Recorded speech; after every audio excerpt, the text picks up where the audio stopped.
After 50, your body starts sending you signals. Some are loud, some are whispers, and if you don't know what to listen for, you'll make mistakes that could cost you your independence for the next 30 or 40 years. Today, I'm Dr. Alex Mandell, and I've spent the last 25 years watching seniors make the same 10 mistakes over and over again. Mistakes that rob them of energy, confidence, and the ability to do what they love. But here's the good news. Most of these mistakes are completely preventable. In the next 24 minutes, I'm going to walk you through every single one, and by the end, you'll know exactly what to do differently. So stay with me. This could change everything. Remember to like, share, and subscribe. I want to start with something personal. I have a patient, let's consider him as Robert. Robert came to see me at 72. He sat down in my office and said, "Dr. Mandell, I used to be the guy who could do anything around the house. I could carry groceries, I could play with my grandkids, I could walk to the store without thinking twice." Then he paused and said, "And now I can quote quote, what happened to Robert wasn't a disease. It wasn't bad genetics. It wasn't age itself. It was a series of small mistakes, decisions he made without realizing the cost." And what I realized after all these years is that Robert's story is repeated in thousands of seniors every single year. Same mistakes, same results, same loss of independence. So I decided to map out the 10 most common mistakes I see, the mistakes that show up in my office again and again in different bodies, but the same pattern. And here's what's remarkable. Most of these mistakes can be prevented or reversed right now, even if you've been making them for years. But before we dive in, please take a moment to like this video, subscribe to our channel, and share this with someone you love, because honestly, they probably need to hear this too. The more of you who see this, the more seniors we can help avoid these costly mistakes. Now let's start. The first mistake is something I see almost every single day. Mistake number 1, ignoring muscle loss. Here's what most seniors don't realize. After 50, your muscles start disappearing. Not because you're lazy, not because you're getting old in a bad way, but because of a real biological process called sarcopenia. What this means in simple terms, every year after 50, you lose about 3 to 5% of your muscle mass if you don't do something about it.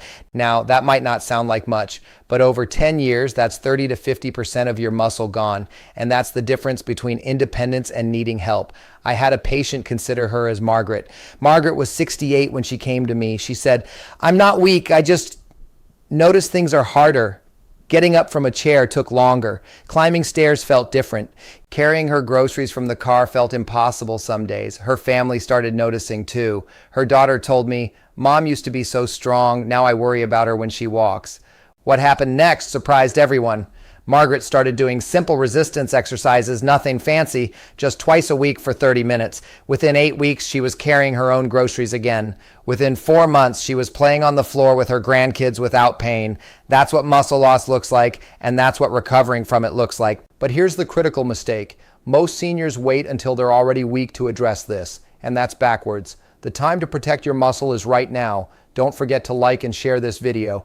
And if you know someone over 50 who's feeling weaker, send them this link. This could change how they experience the next 20 years. Mistake number 2, skipping the strength training that matters. So we know muscle loss is real.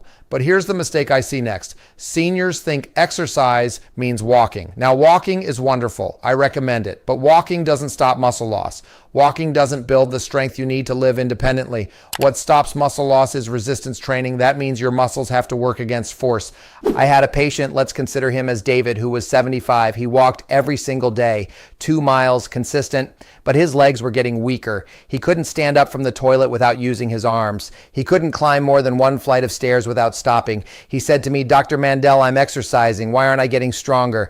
And I said, "Because walking isn't asking your muscles to do anything new. Your body has adapted, it's comfortable, your muscles have no reason to get stronger." So I suggested something simple, twice a week, 30 minutes of body weight exercises, squats, step-ups, resistance band work, nothing fancy, nothing that requires a gym membership.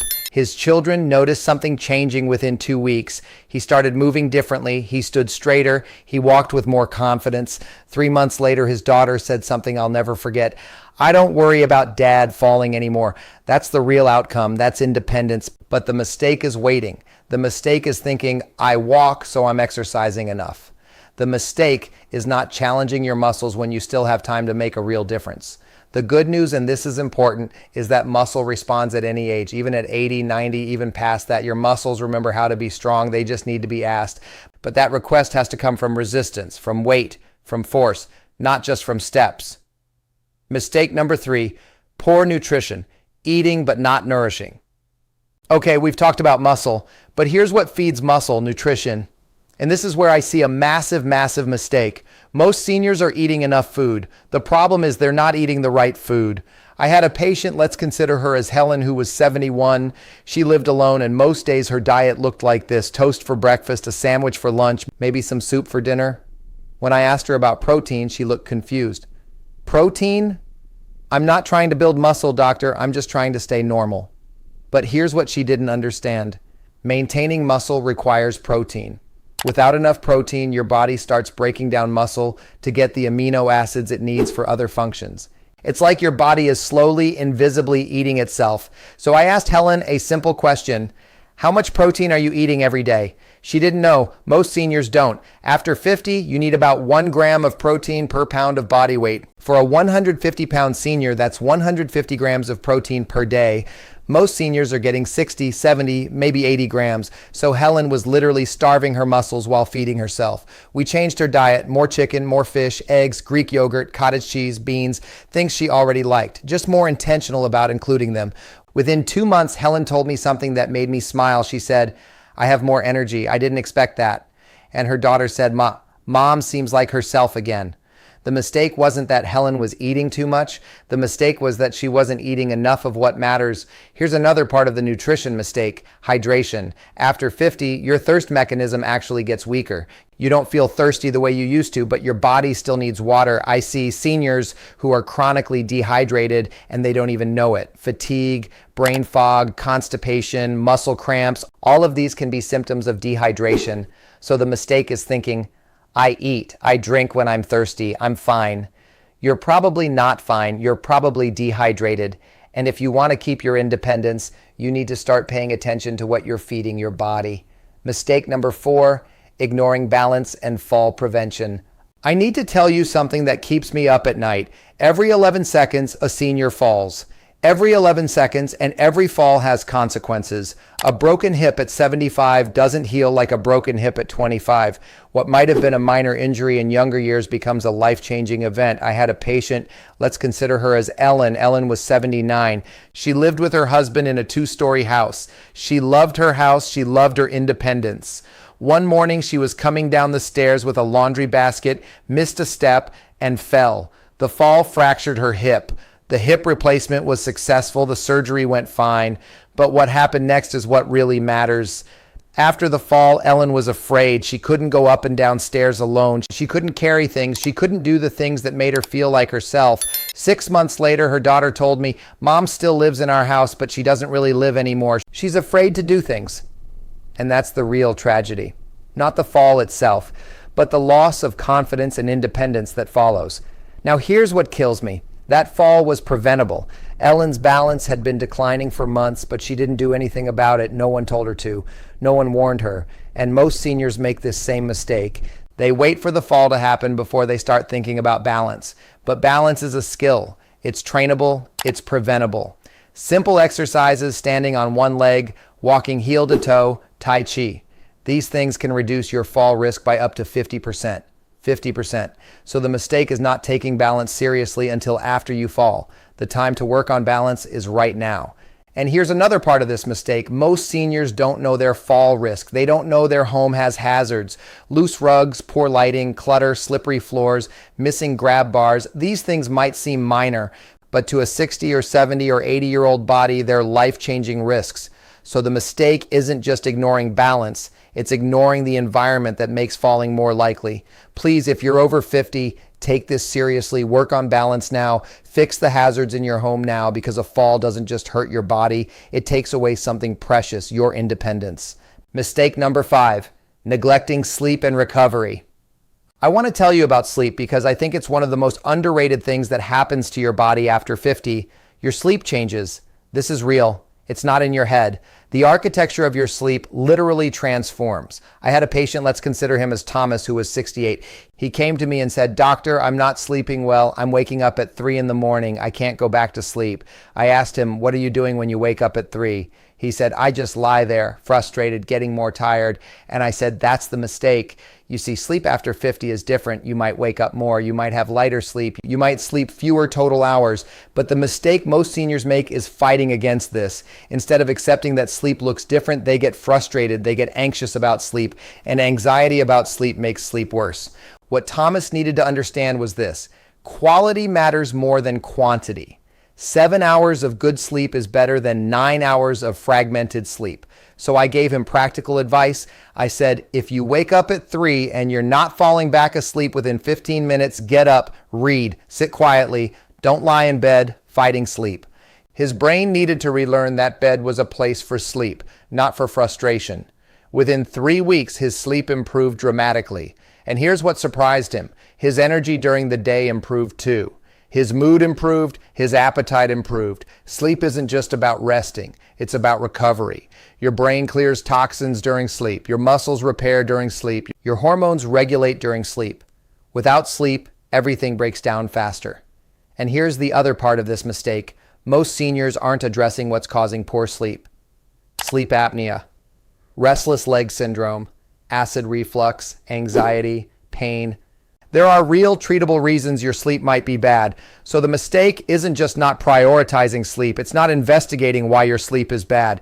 If you're over 50 and your sleep has changed, talk to your doctor. Don't just accept it as aging. Don't just deal with it. Address it, because sleep is where your body rebuilds itself. Mistake number 6, ignoring medications and side effects. Now I want to talk about medications, and I say this as a doctor who prescribes medications.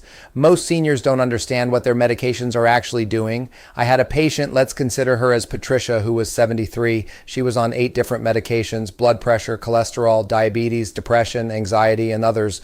One day she said something that alarmed me. She said, "Dr. Mandell, I'm so tired all the time, and my memory isn't what it used to be." I asked her, "Do you know what each of these medications does?"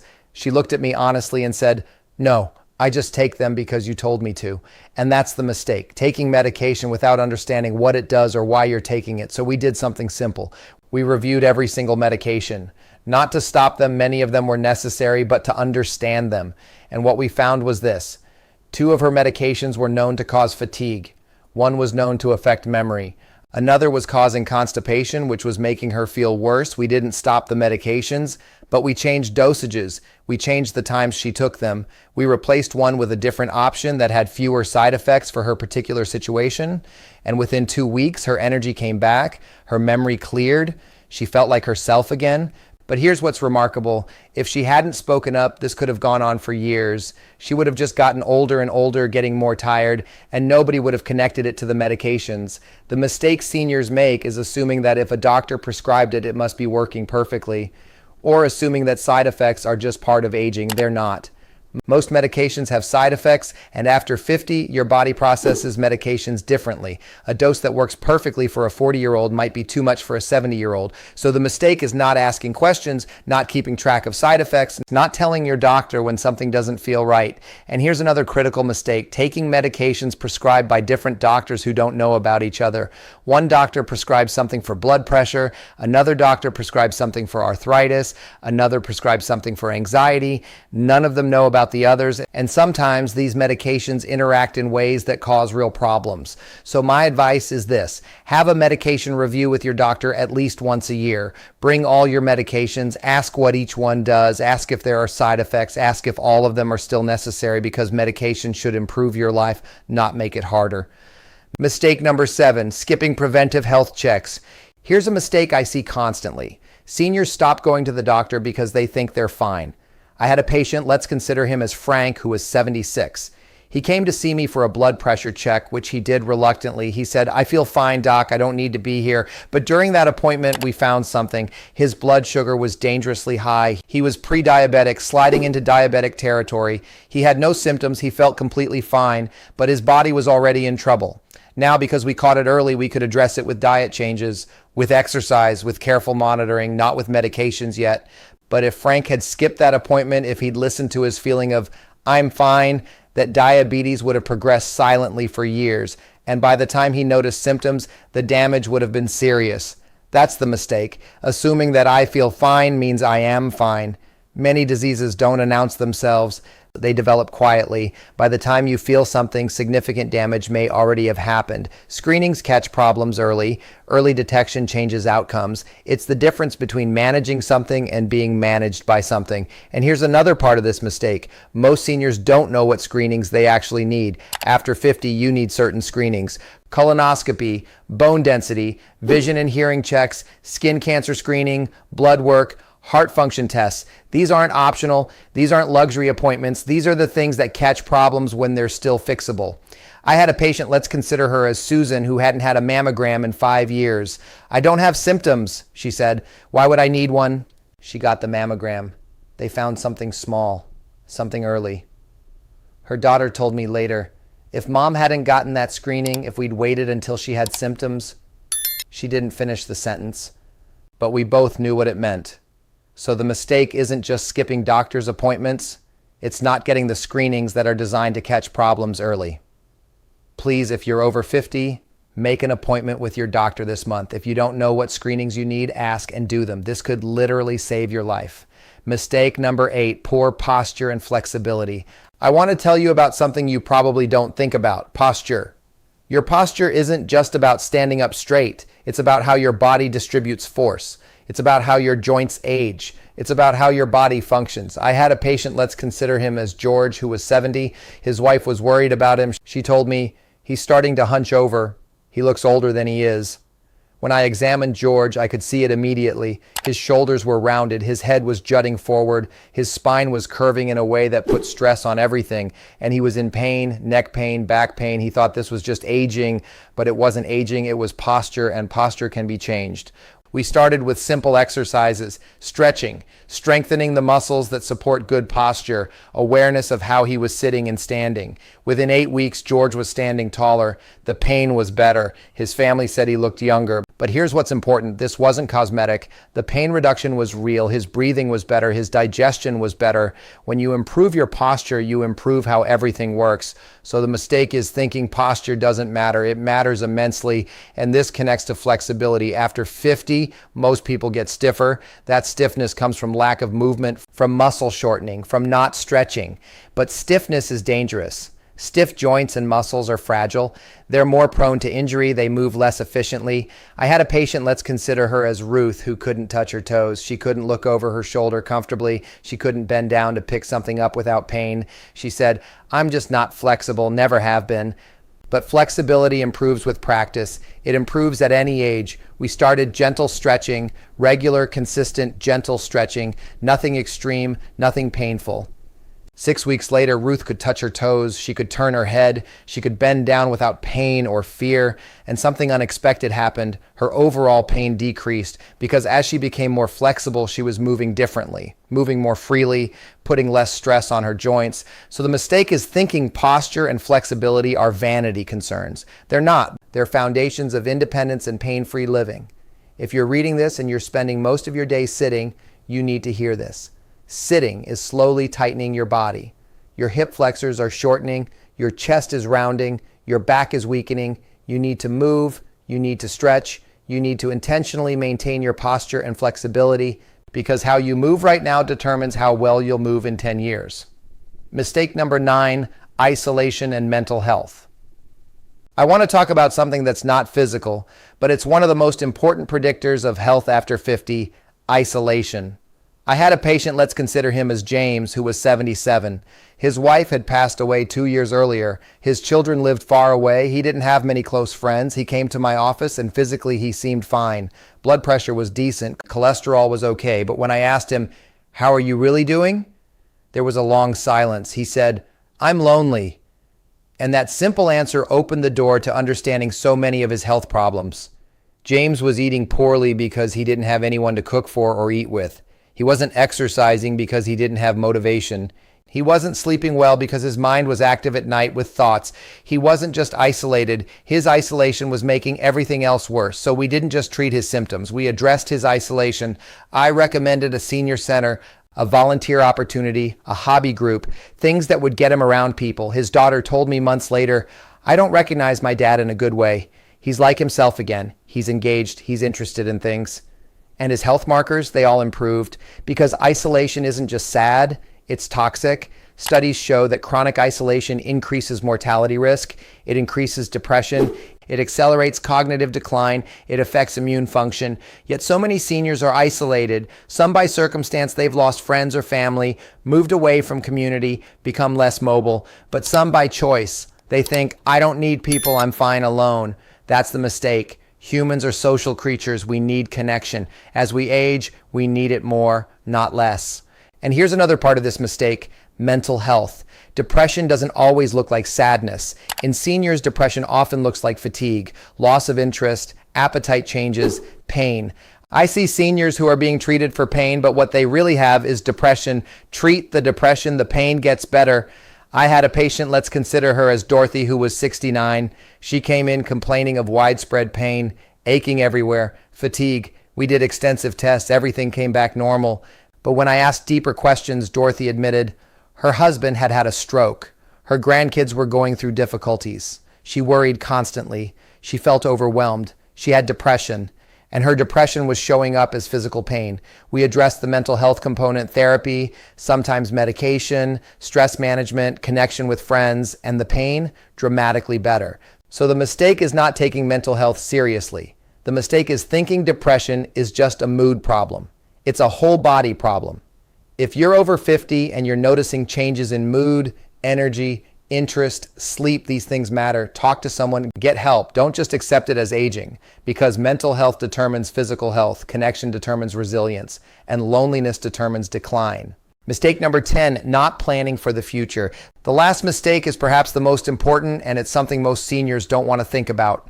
I had a patient, let's consider her as Carol, who was 73. She came to me after a concerning incident. She'd fallen, she'd hit her head, she spent a night in the hospital. When she came to see me after discharge, we talked about what happened, but then I asked her something deeper. I said, Carol, if something happened to you again, if you had a serious illness or injury, what would you want? Who would make decisions for you? Where would you want to live during recovery? She didn't have answers. She'd never thought about it. And that's the mistake, not having conversations and plans for what happens if your health changes.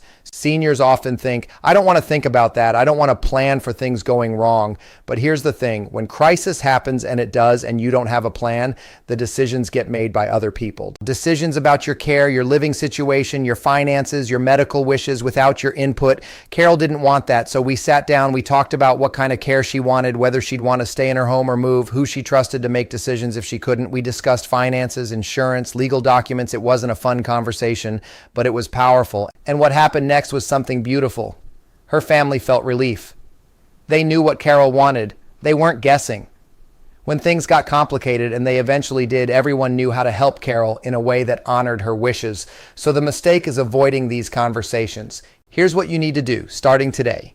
Number 1, have a conversation with your family or close friends about what matters to you, where you want to live, what kind of help you'd want, what would make life meaningful to you. Number 2, create legal documents, a living will, a healthcare proxy, power of attorney. These aren't just documents, they're your voice speaking when you can't. Number 3, plan for what's next. Whether that's staying in your home with help, moving closer to family, exploring senior communities, whatever feels right for you. Number 4, review your finances with someone you trust, insurance, Medicare, long-term care possibilities. You don't have to make decisions today, but you should know your options. The mistake isn't thinking about these things. The mistake is not thinking about them when you still have time to decide, rather than having decisions made for you in crisis. You have agency right now. Use it, plan, talk, document, because how you age isn't just determined by your health. It's determined by whether you've prepared. I started this video by talking about Robert, the patient, who felt like he'd lost himself. But that's not how his story ended. After Robert understood these 10 mistakes, he made changes. He started strength training. He improved his nutrition. He worked on his balance. He addressed his sleep. He had an honest conversation with his doctor about his medications. 6 months later, Robert came to my office and I almost didn't recognize him. Not because he looked different, but because he moved different. He stood different. He had presence again. He said, "Dr. Mandell, I can carry my grandkids again. I can be the grandpa I want to be." And his eyes got teary when he said it. That's what independence feels like. That's what reclaiming yourself feels like. And that's what's available to you right now. You don't have to make all these changes today. Pick one. Just one. The one that resonates most with you. Maybe it's strength training. Maybe it's nutrition. Maybe it's having a conversation with your family about the future. Pick one, start this week, build from there, because how you live in the next 10 years, the independence you have, the energy you feel, the confidence you carry, all of that is being determined by what you do right now. Your future self is watching what you choose today. So I'm asking you, make a choice. Take one step. Commit to one change, and please, please, please share this video, because if this video helped you, it can help someone you care about too. And seniors need to hear this message. They need to know that most of these mistakes are preventable, that independence is possible, that it's not too late. Thank you for watching. Like this video, subscribe to the channel so you don't miss our next episode, and take care of yourself, because you deserve to live the second half of your life with strength, independence, and joy. I'm Dr. Alex Mandell. I'll see you next time.